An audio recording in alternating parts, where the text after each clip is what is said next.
So, there's some white folks who've decided that they need to have their own towns. But I have great news for you guys. You already do. You've got so many of your own towns. Like, have you heard of Beatleyville, Kentucky? It's 98% white. Did you know that?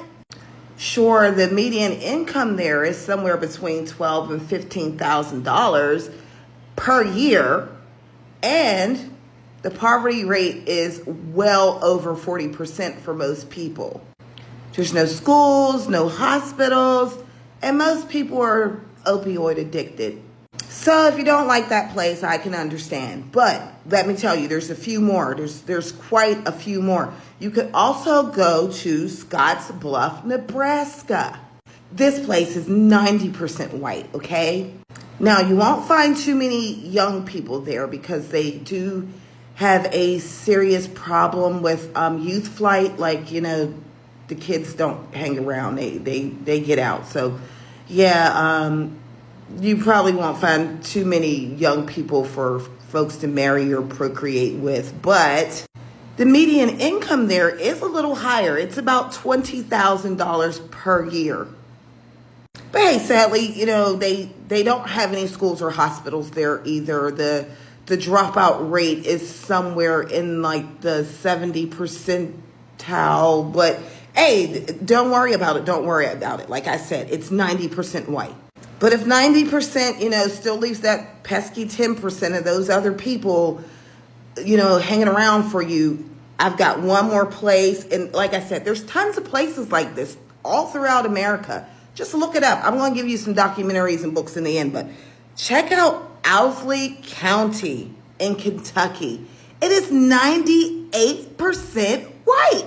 Sure, it has a high reliance on government assistance. Yeah, everybody there is on food stamps, housing assistance, Medicaid, everything else.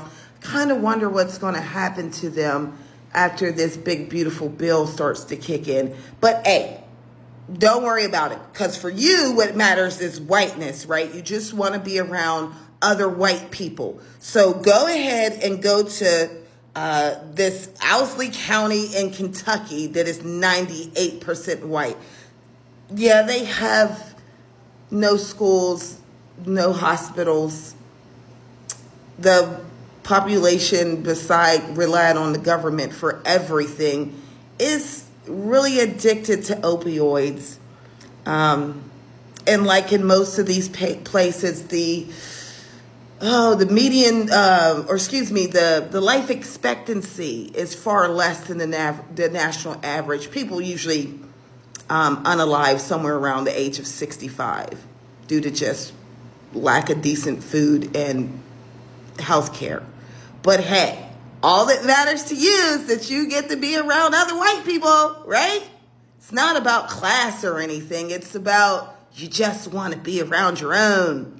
So I suggest you go to any one of these towns that I mentioned and you set up shop there and you help your own. You begin to build schools and hospitals and provide jobs for these people, right? Rather than just go build your own sort of white town? Or is this really about class for you? Because I'm really wondering if it's really about just being around white people. Anyway, if you don't believe anything this black girl got to say, check out a couple of documentaries, okay? You can find them on Netflix. You can find them on YouTube. There's Heroin. It's a documentary that came out in 2017. There's Hillbilly. It came out in 2018. It explains all about what's happening all across Appalachia. And if you can read, which sadly a lot of the kids in these places can't, there's a book called White Trash by Nancy Eisenberg. Go check that out. Have fun building your own white towns.